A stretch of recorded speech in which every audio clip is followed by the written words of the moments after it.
وہ ان تمام لمیٹیشنز کو انڈرسٹینڈ بھی کرتے ہیں، اور خود یورپ کے اندر کئی ایسے ممالک ہیں جہاں پہ فریڈم آف سپیچ اور فریڈم آف ایکسپریشن کی لمیٹیشنز طے بھی ہیں اور ایکسرسائز بھی کی جاتی ہیں۔ یعنی باقی ممالک کی تو آپ ایگزامپل ہی نہ لیں، آپ خود فرانس کے اندر، یعنی فرانس جو فریڈم آف ایکسپریشن کا سب سے بڑا چیمپئن بنا پھرتا ہے، اور اس فریڈم آف ایکسپریشن کے تحت 1.8 بلین مسلمانوں کے جذبات کے ساتھ کھلواڑ کر رہا ہے، آپ اس فرانس کے اندر سے ایسی کئی مثالیں ڈھونڈ سکتے ہیں جہاں آپ کو فریڈم آف ایکسپریشن یا فریڈم آف سپیچ کی لمیٹیشنز ایکسرسائز ہوتی نظر آئیں گی۔ آپ فرانس کے اندر بھی نیرو ڈاؤن کریں اور اس میگزین کو ڈسکس کیجئے، اور یہ پہلی ایگزامپل ہے فرانس کے اندر جو میں آپ کے سامنے رکھنا چاہتا ہوں۔ اس میگزین کو ڈسکس کیجئے جس نے یہ گستاخانہ خاکے بنائے، اللہ کے نبی صلی اللہ علیہ وآلہ وسلم کی گستاخی کی۔ اس میگزین نے 2009 کے اندر اپنے ایک کالمسٹ کو اس بنیاد پہ فائر کیا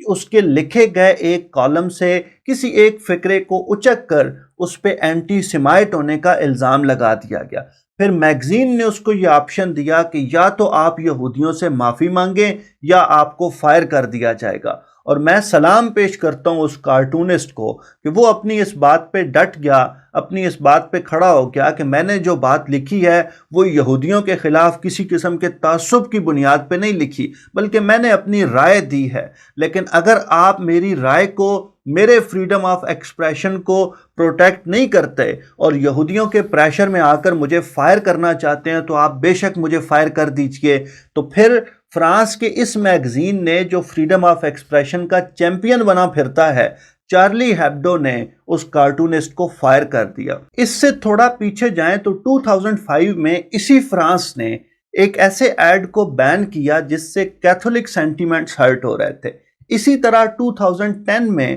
فرانس کے اندر باقاعدہ لوگوں نے یہ لابینگ کی کہ یہ قانون بنایا جائے کہ جو BDS موومنٹ ہے، جو فلسطینیوں کی جانب سے اسرائیل کے خلاف BDS موومنٹ ہے، بائیکاٹ، ڈائیویسٹ اینڈ سینکشنز، یہ جو موومنٹ ہے اس کو انلیگل قرار دیا جائے فرانس کے اندر۔ پھر 2015 میں جب چارلی ہیبڈو پہ اٹیک ہوئے اور فرانس نے بڑے پیمانے پہ ایک کریک ڈاؤن کیا، تو فرانس کے اندر ایک کامیڈین تھا جس نے آئی ایم چارلی کا جو ہیش ٹیگ تھا اس کا مذاق اڑایا۔ تو صرف اس مذاق اڑانے کی وجہ سے، یعنی ایک شخص ہے جو کامیڈین ہے اور اس کا کام ہی یہ ہے کہ وہ لوگوں پہ جگتیں کرتا ہے، لوگوں کا مذاق اڑاتا ہے، تو صرف اس ہیش ٹیگ کا مذاق اڑانے کی وجہ سے اس کامیڈین کو گرفتار کیا گیا، جو فرانس میں نیشنل لیول کی نیوز بنی۔ اسی طرح ایک مسلمان بچے کو اس وجہ سے اریسٹ کیا گیا کہ اس نے چارلی ہیبڈو کا کور میگزین فوٹو شاپ کیا،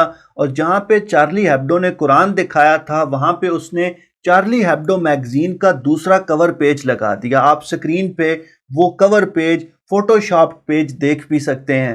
کل ملا کے 2015 کے اٹیک کے بعد 84 اریسٹ کیے گئے فرانس کے اندر، اور بلیم یہ دیا گیا کہ آپ لوگ ٹیررزم کو جسٹیفائی کرتے ہیں، آپ لوگ ٹیررسٹس کی حمایت کرتے ہیں، لیکن freedom of speech, freedom of expression جیسے نعرے نہیں لگائے گئے، اور وہ کامیڈین جو آئی ایم چارلی جیسے ہیش ٹیگ کا مذاق اڑا رہا تھا، اس کے فریڈم آف ایکسپریشن کے رائٹ کو پروٹیکٹ نہیں کیا گیا۔ اب اگر آپ فرانس کے قانون کے اندر جا کے دیکھیں تو وہ جو میں نے پہلے لمیٹیشنز عرض کی ہیں فریڈم آف ایکسپریشن کی، فریڈم آف سپیچ کی، تو وہ ساری لمیٹیشنز فرانس کے قانون کے اندر بھی موجود ہیں، اور فرانس کے لوگ یہ کہتے ہیں کہ اگر آپ کسی انڈیویجول کو ہرٹ کر رہے ہیں، کسی شخص کو نقصان پہنچا رہے ہیں، تو پھر آپ کا فریڈم آف ایکسپریشن اور فریڈم آف سپیچ کا رائٹ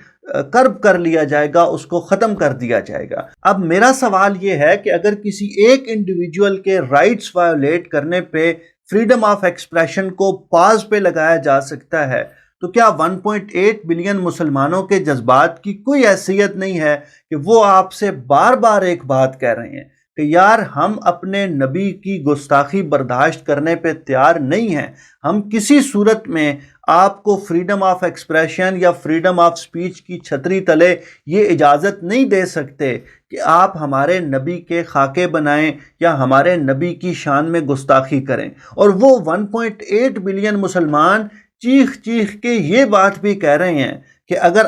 ہم 1.8 بلین کو مارنا چاہتے ہیں مار دیں، لیکن ہمارے نبی کی شان میں گستاخی نہ کیجئے، تو کیا یہ بات کم ہے؟ یعنی کسی سینسیبل آدمی کو یہ بات سمجھ آ جائے گی کہ نہیں یار، اگر 1.8 ملین مسلمان ایک بات کہہ رہے ہیں تو ہم ہی بندے کے پتر بن جائیں، اور یہ جو لیمیٹیشنز ہم نے نیشنل سیکیورٹی کی بنیاد پہ، پبلک پیس کی بنیاد پہ، انڈیویجول رائٹس کی بنیاد پہ طے کی ہوئی ہیں، ان لیمیٹیشنز کو ہم ایکسٹینڈ کریں اور مسلمانوں کے، بلکہ صرف مسلمانوں کے نہیں، کسی بھی آفاقی مذہب کے بڑوں کے لیے بھی اس کو مخصوص کر دیں۔ اور ایسا نہیں ہے کہ لوگوں کو یہ بات سمجھ نہیں آتی۔ میں ایک بڑی انٹرسٹنگ بات آپ کے سامنے رکھوں گا۔ اس ویلاگ کی تیاری کے دوران میرے علم میں یہ بات آئی کہ یورپ کے اندر کئی ایسے ممالک ہیں جہاں پہ گستاخی رسول، اور صرف ہمارے نبی کی نہیں بلکہ کسی بھی رسول کی، چاہے حضرت عیسیٰ علیہ السلام ہوں یا کسی دوسرے مذہب کے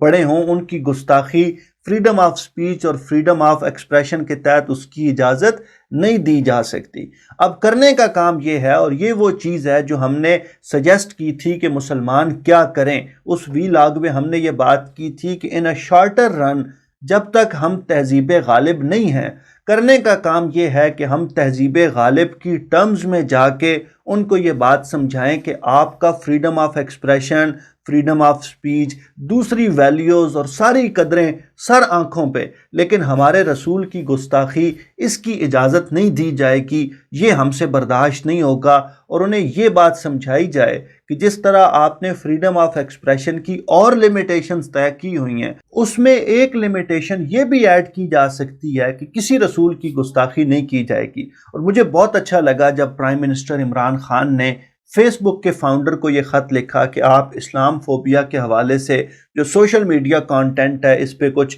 بات کریں۔ پھر انہوں نے OIC کے جتنے ممبر مسلم ممالک ہیں ان کو یہ خط لکھا کہ وہ فرانس کے حوالے سے ایک مشترکہ لاہ عمل بنائیں۔ میں یہ بھی چاہتا ہوں کہ prime minister Imran Khan Europe میں اور ویسٹ میں آ کے یہ مقدمہ لڑیں، اور یہ بات میں اس لیے کہتا ہوں کہ پوری مسلم دنیا میں جتنے ہمارے حکمران ہیں ان میں سے سب سے اچھی اگر کسی شخص کی ویسٹ کی انڈرسٹینڈنگ ہے تو یا وہ طیب اردگان صاحب ہیں یا عمران خان صاحب ہیں۔ اور خان صاحب کو یہ ایڈوانٹیج بھی حاصل ہے کہ خان صاحب کا جو چہرہ ہے ویسٹ میں وہ بہت خوبصورت ہے، وہ بہت اچھا ہے، تو خان صاحب اپنا مقدمہ بہت اچھے انداز میں لڑ سکتے ہیں۔ کبھی کبھی میرے ذہن میں یہ بھی خیال آتا ہے کہ کاش کوئی شخص خان صاحب کو یہ سمجھائے کہ یار چھڈو پرائم منسٹریاں شنسٹریاں، تو تو پہلے بھی بڑے پرائم منسٹر آئے اور آپ کے بعد بھی بڑے پرائم منسٹر آئیں گے۔ یہ وہ کام ہے جو آپ کر سکتے ہیں، اور یہ وہ کام ہے جو آپ کو کرنا چاہیے کہ آپ ویسٹ کے لوگوں کو، یورپ اور امریکہ میں بیٹھے لوگوں کو یہ بات سمجھائیں